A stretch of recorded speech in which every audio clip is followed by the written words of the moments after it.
Ministries.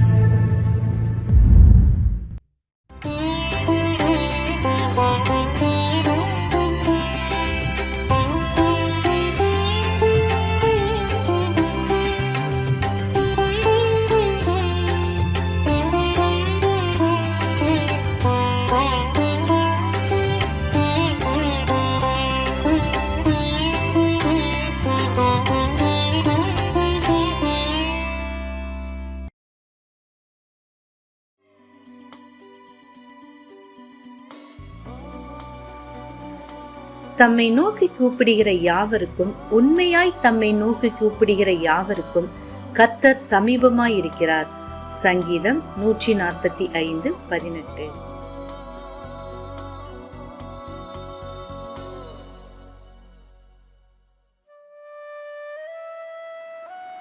The Lord is nigh unto all them that call upon him, to all that call upon him in truth. Psalms 145:18.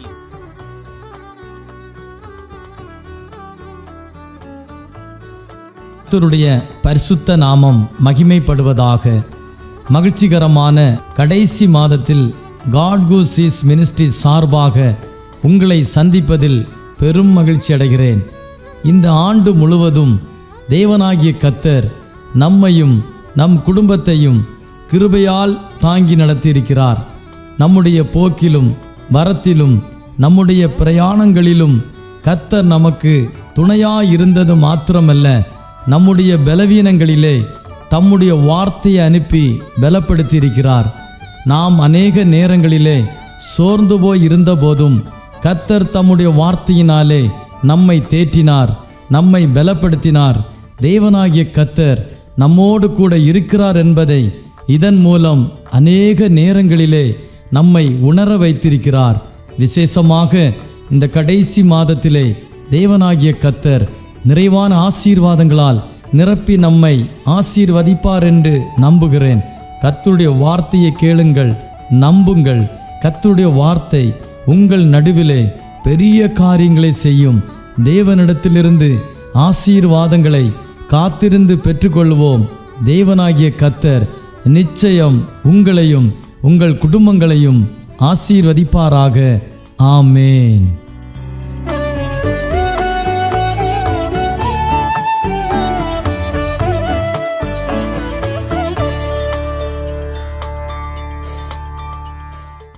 கர்த்தருடைய நாமம் மகிமைப்படுவதாக. உங்கள் யாவரையும் ஆண்டவராக இயேசுவின் நாமத்தினால வாழ்த்துகிறோம். பிலிப்பியர் 2வது அதிகாரம் அதனுடைய 14, 15, 16 வசனங்களை நம்ம வாசித்து தியானிக்க போகிறோம். நான் வீணாக ஓடினதும் வீணாக பிரயாசப்பட்டதும் இல்லை என்கிற மகிழ்ச்சி கிறிஸ்துவின் நாளில் எனக்கு உண்டாயிருப்பதற்கு ஜீவ வசனத்தை பிடித்து கொண்டு உலகத்திலே சுடர்களைப் போல பிரகாசிக்கிற நீங்கள். இங்கே அப்போஸ்தலனாகிய பவுல் சொல்கிறார், அருமையான பிலிப்பியரே, கிறிஸ்துவின் நாள் என்கிற ஒரு நாள் வருகிறது. அதாவது இயேசு கிறிஸ்து மத்திய ஆகாயத்திலே தன்னுடைய மணவாட்டி சபையை சேர்க்கிற அந்த நாள் இருக்கிறதே, அந்த கிறிஸ்துவின் நாள். அந்த கிறிஸ்துவின் நாளில் எனக்கு மகிழ்ச்சி உண்டாகணும். ஏன்? நான் உங்களுக்காக ஓடினேன். பிலிப்பியரே, உங்கள் ரட்சிப்புக்காக நான் ஓடினேன். உங்களை ஆண்டவரிடத்தில் வழி நடத்துவதற்காக, கிறிஸ்துவண்டை வழி நடத்துவதற்காக நான் பிரயாசப்பட்டேன். என் பிரயாசம் வீணாய் போகலை. நான் பிலிப்பியரை சந்தித்து அவர்களுக்கு சுவிசேஷம் அறிவித்து அவர்களுக்காக ஜெபித்தது வீணாய் போகலை என்கிற மகிழ்ச்சி நான் கிறிஸ்துவின் நாளில் எனக்கு உண்டாகணும். நீங்களும் அந்த மத்திய ஆகாயத்தில் மணவாளனோடு சேர்த்து கொள்ளப்படுகிற அந்த நாளில் நான் உங்களை பார்த்து சந்தோஷப்படணும். அப்படி நான் உங்களை பார்த்து சந்தோஷப்பட வேண்டுமானால் நீங்கள் அந்த கிறிஸ்துவின் நாளில், நீங்கள் அந்த மத்திய ஆகாயத்தில் நீங்கள் ஒரு இமைப்பொழுதில் எடுத்துக்கொள்ளப்பட்டு நீங்கள் கிறிஸ்துவோடு கூட அந்த கிறிஸ்துவின் நாளில் நிற்க வேண்டுமானால் நீங்கள் செய்ய வேண்டிய ஒரு காரியம் இருக்கிறது. தேவனுடைய ராஜ்யத்துக்குள்ளே கடந்து வருவதற்கு, இயேசுடைய வருகையில் நீங்கள் எடுத்துக்கொள்ளப்படுவதற்கு நீங்கள் ஒரு காரியம் செய்ய வேண்டும். என்ன? ஜீவ வசனத்தை பிடித்து கொண்டு உலகத்திலே சுடர்களைப் போல பிரகாசிக்க வேண்டும். பவுல் சொல்லுகிறார், நீங்கள் கிறிஸ்துவின் நாளில் எடுத்துக்கொள்ளப்பட வேண்டுமானால் நீங்கள் ஜீவ வசனத்தை பிடித்து கொள்ள வேண்டும். வசனத்தை அல்ல, ஜீவ வசனம். ஜீவ வசனம் என்றால் ஜீவனுடைய வசனம். அதாவது வேதத்தை வாசிக்கும்போது ஆண்டவர் உங்களோடு பேசுகிறாரே, அதுதான் ஜீவ வசனம். உயிருள்ள வார்த்தை. பரிசுத்த ஆவியானவர் உங்களோடு பேசுகிறாரே, செய்தி வேளையில், பிரசங்க வேளைகளில், வேதத்தை வாசிக்கிற வேளையில் நீங்கள் இருதயத்தில் ஆண்டவருடைய வார்த்தை உங்களோடு பேசுகிறதல்லவா, அதுதான் ஜீவ வார்த்தை. அந்த வார்த்தையை நீங்கள் உறுதியாய் பிடித்து கொள்ள வேண்டும். வேதத்தில் நிறைய வசனங்கள் இருக்கிறது, ஆனால் ஜீவ வசனத்தை பிடிக்கணும். அதாவது கர்த்தர் உங்களோடு பேசணும், அதுதான் ஜீவ வார்த்தை. அதை பிடித்து கொள்ளுங்க. அதை பிடித்து கொண்டால் தான் உலகத்தில் நீங்கள் சுடர்களைப் போல பிரகாசிக்க முடியும். தேவனுடைய பிள்ளைகளே, நீங்கள் பிரகாசிக்க வேண்டுமானால், உலகம் முழுவதற்கும் வெளிச்சம் கொடுக்க வேண்டுமானால், ஜனங்களுக்கு ஆசீர்வாதமாக இருக்க வேண்டுமானால் ஜீவ வார்த்தையை பிடித்து கொள்ளுங்க. ஆண்டவர் உங்களுக்கு ஒவ்வொரு நாளும் வார்த்தை தருகிறாரா? தேவனுடைய பாதத்தில் ஒவ்வொரு நாளும் இருந்து பரிசுத்த ஆவியில் நிறைந்து ஜெபிக்கும் பொழுது கர்த்தர் உங்களுக்கு வார்த்தையை தருகிறாரா? உங்கள் இருதயத்தில் வார்த்தையை பேசுகிறாரா? அதுதான் ஜீவ வார்த்தை. குருடனுடைய கண்களில் ஆண்டவர் சேற்றை பூசிவிட்டு அவனுக்கு ஒரு ஜீவ வார்த்தையை கொடுத்தார். சீலோகம் குளத்தில் போய் கழுவு, இது அவனுக்கு கொடுக்கப்பட்ட ஜீவ வார்த்தை. இந்த ஜீவ வார்த்தையை அவன் உறுதியாய் பிடித்து கொண்டதுனால அவன் கிட்டத்தட்ட அவன் இருக்கிற இடத்துக்கும், அவன் இருக்கிறது தேவனுடைய ஆலயம் எருசலேமில் இருந்தான், வாசலில், தேவாலய வாசலில் இருந்தான். ஆனால் சீலோகம் குளம் கிட்டத்தட்ட 9-10 கிலோமீட்டர் தூரத்தில் இருக்கிறது. அவ்வளவு தூரமும் அவன் தடவி அவன் ஒரு குருடனை போலவே தடவி திரிந்து விசாரித்து அந்த சீலோகம் குளத்தை போய் சேர்ந்து அந்த குளத்து தண்ணீரை எடுத்து அவன் கண்களை கழுவினான். ஜீவ வார்த்தையை அவன் பிடித்து கொண்டான். கண்கள் குருடாக இருந்தாலும் ஜீவ வார்த்தையை பிடித்து கொண்டான். சீலோகம் குளம் எங்கே இருக்குது? சீலோகம் குளத்தில் போய் கழுவுனா என் கண்கள் திறக்கப்படும். அந்த ஜீவ வசனத்தை அவன் பிடித்து கொண்டதுனால அவனுடைய கண்கள் பிரகாசம் அடைந்தது. இன்றைக்கும் ஆண்டவரே நீர் என்னோடு பேசும், ஆண்டவரே நான் ஜெபிக்கிறேன், ஜெபத்தில் உட்காருகிறேன், வசனத்தின் மூலமாக என்னோடு பேசும், வேதத்தை வாசிக்க போகிறேன், இந்த வசனத்தின் மூலமாக என்னோடு பேசும். அந்த வார்த்தையை பிடித்து கொள்ளுங்க, அதுதான் ஜீவ வார்த்தை. வேதத்தில் இருக்கிறதெல்லாம் கர்த்தருடைய வார்த்தை. ஆனால் வேதத்தில் இருக்கிற கர்த்தருடைய வார்த்தை எப்பொழுது உங்கள் இருதயத்தில் பேச ஆரம்பிக்கிறதோ அது ஜீவ வார்த்தை. அந்த ஜீவ வார்த்தையை ஒவ்வொரு நாளும் பிடித்து கொள்ளுங்க. உம்முடைய வசனம் எனக்கு சிறுமையில் ஆறுதல், உம்முடைய வாக்கு என்னை உயிர்ப்பித்தது. ஆகவே தேவனுடைய பிள்ளைகளே, கர்த்தருடைய வார்த்தையை நீங்கள் பிடித்து கொண்டால் நீங்கள் உலகத்திலே சுடர்களைப் போல பிரகாசிக்க முடியும். தீவட்டிகளைப் போல அல்ல, மெழுகுவர்த்தியைப் போல அல்ல, சுடர்களைப் போல பிரகாசிக்கலாமா? சுடர்கள் என்றால் என்ன? தேவனுடைய பிள்ளைகளை ஆதியாகமம் 1வது அதிகாரம் 16வது வசனத்தில் பார்க்கிறோம். தேவன் பகலை ஆள பெரிய சுடரும் இரவை ஆள சிறிய சுடரும் ஆகிய 2 மகத்தான சுடர்களையும் நட்சத்திரங்களையும் உண்டாக்கினார். அப்போது சுடர்களைப் போல நம்ம பிரகாசிக்க வேண்டுமானால் ஜீவ வசனத்தை பிடித்து கொள்ள வேண்டும். சுடர்கள் என்றால் ஆளுகிற பெரிய சுடர். பகலை ஆளுவதற்கு பெரிய சுடர் சூரியனை படைத்தார், இரவை ஆளுவதற்கு சிறிய சுடர் சந்திரனை படைத்தார். அப்போது இந்த சுடர்களுடைய முக்கியமான வேலை என்னென்னா ஆளுகிற வேலையாக இருக்கிறது. ஆளுகிற வேலை. பகலை ஆளுவதற்கு சூரியன், இரவை ஆளுகை செய்வதற்கு சந்திரன். சிலர் பகலை ஆளுகை செய்வாங்க, சமாதானமாக இருக்கும்போது, மகிழ்ச்சியாக இருக்கும்போது, சந்தோஷமாக இருக்கும்போது அவங்க ஆளுகை செய்கிறவர்களாக ராஜாக்களாக இருப்பாங்க. ஆனால் இரவு என்கிற ஒரு சூழ்நிலை அநேகருடைய வாழ்க்கையில் வரும்போது போராட்டங்கள், கஷ்டங்கள், வேதனைகள், நிந்தைகள், நெருக்கங்கள், இழப்புகள், இதுதான் இரவு. இந்த இரவுலையும் நீங்கள் ஆளுகை செய்கிறவர்களாக இருக்க வேண்டும் என்பது தான் தேவனுடைய ஒரு திட்டமாக இருக்கிறது. பகலிலும் இரவிலும் சந்தோஷமாக இருக்கும்போதும் கஷ்டங்கள் இருக்கும் பொழுதும் நீங்கள் ராஜாக்களாக இருக்கணும். நீங்கள் யாருக்கும் அடிமைப்பட்டுற கூடாது, உலகத்துக்கு அடிமைப்பட்டுறக்கூடாது, பணத்துக்கு, உலக இச்சைகளுக்கு நீங்கள் அடிமைப்பட்டு போயிடக்கூடாது. இரவில் ஆளுகிறதற்கு ஒரு சுடரை ஆண்டவர் உருவாக்கினார். பகலிலே ஆளுகை செய்வதற்கு ஒரு பெரிய சுடரை உண்டாக்கினார். ஜீவ வசனத்தை யாரெல்லாம் பிடித்து கொண்டிருக்கிறார்களோ அவர்கள் பகலையும் இரவையும் ஆளுகிற சுடர்களாக மாறுவார்கள்.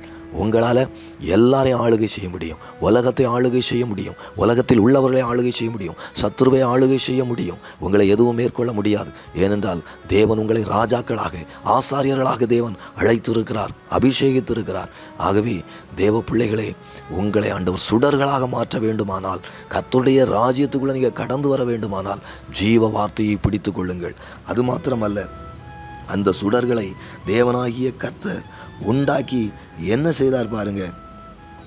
15வது வசனத்தில் அவைகள் பூமியின் மேல் பிரகாசிக்கும்படி வானம் என்கிற ஆகாய விரிவிலே சுடர்களாய் இருக்க கடவுது என்றார்.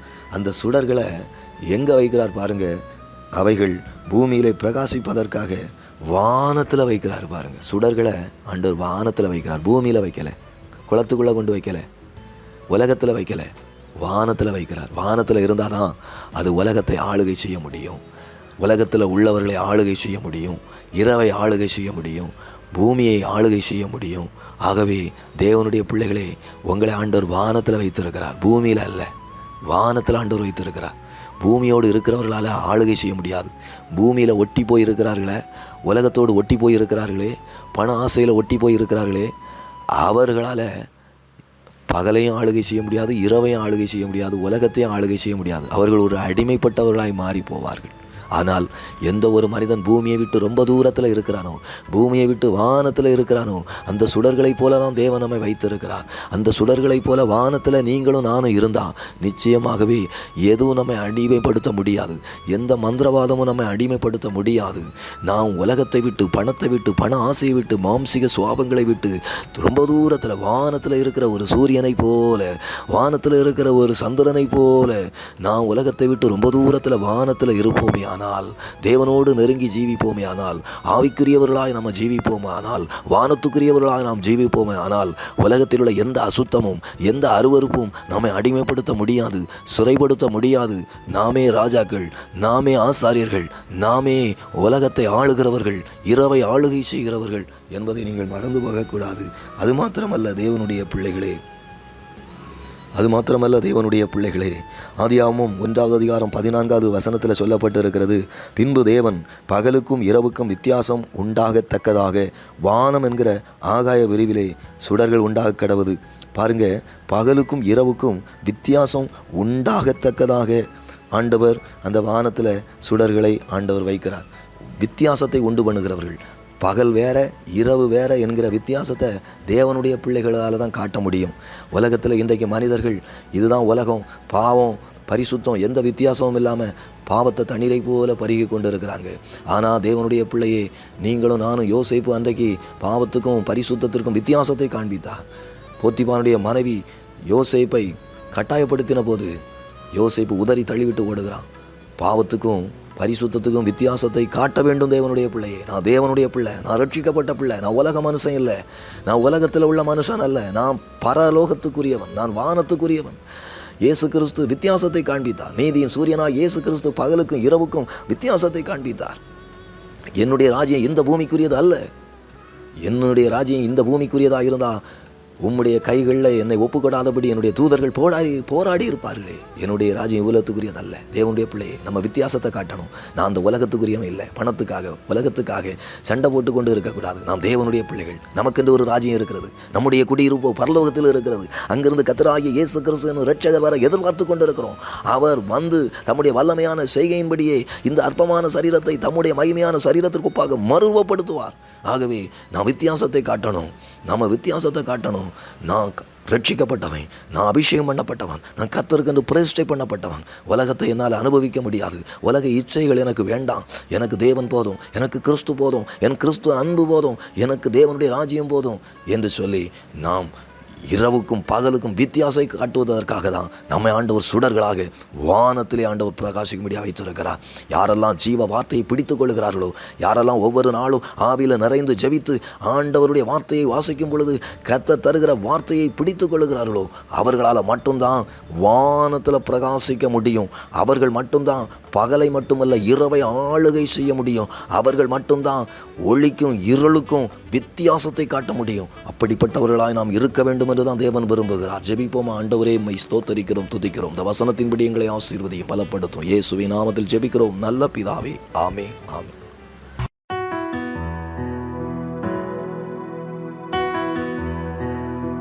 நம்பிக்கைதான் வாழ்க்கை. வேதமும் அதுதான் சொல்லுது. ஆண்டவர் எல்லாவற்றிலும் நம்ப சொல்லுது. ஆனா இன்னைக்கு நம்ம எதை நம்புவோம்?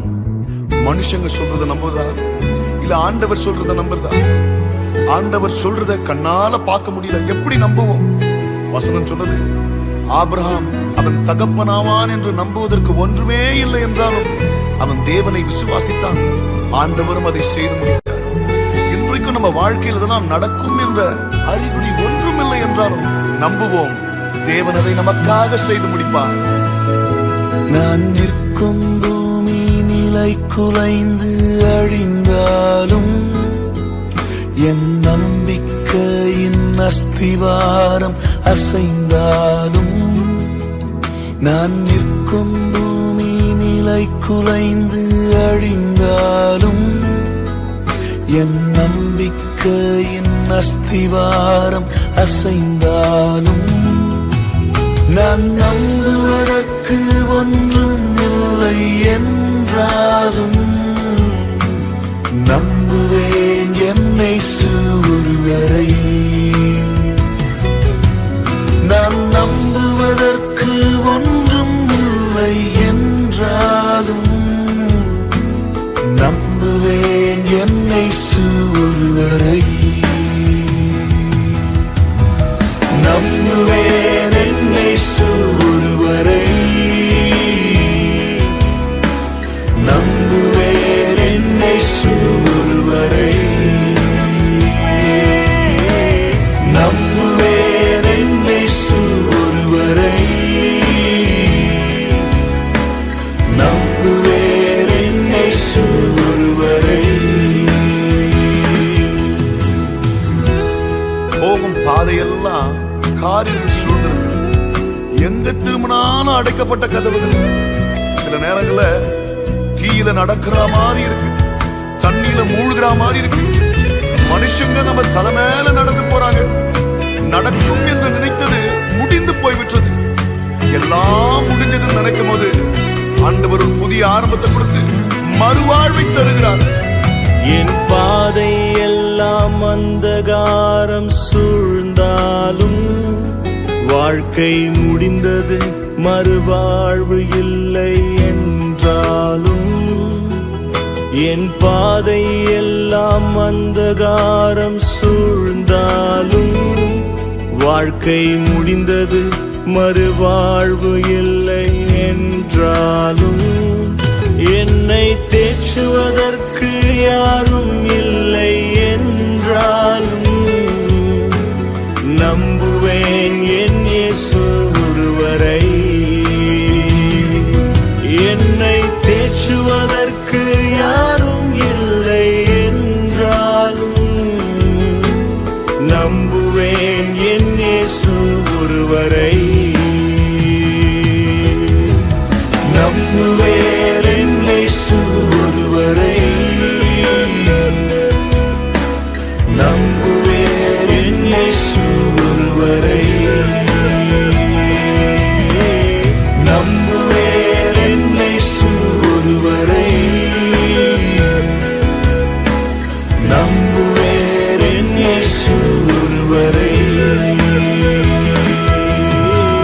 நம்புவேன் என் இயேசு ஒருவரை. நம்புவேன் என் இயேசு ஒருவரை. என்ன நடந்தாலும், யார் கைவிட்டாலும், யார் வந்தாலும், யார் போனாலும், பாதையெல்லாம் தடை கற்கள் இருந்தாலும், அந்தகாரம் சூழ்ந்தாலும், காரிருள் இருந்தாலும், நடக்கும் என்ற அறிகுறி இல்லை என்றாலும் நான் இயேசு ஒருவரை நம்புவேன். போதும் பாதை தெரியவில்லை என்றாலும், நம்புவதற்கு ஒன்றுமே இல்லை என்றாலும் நான் இயேசு ஒருவரை நம்புவேன்.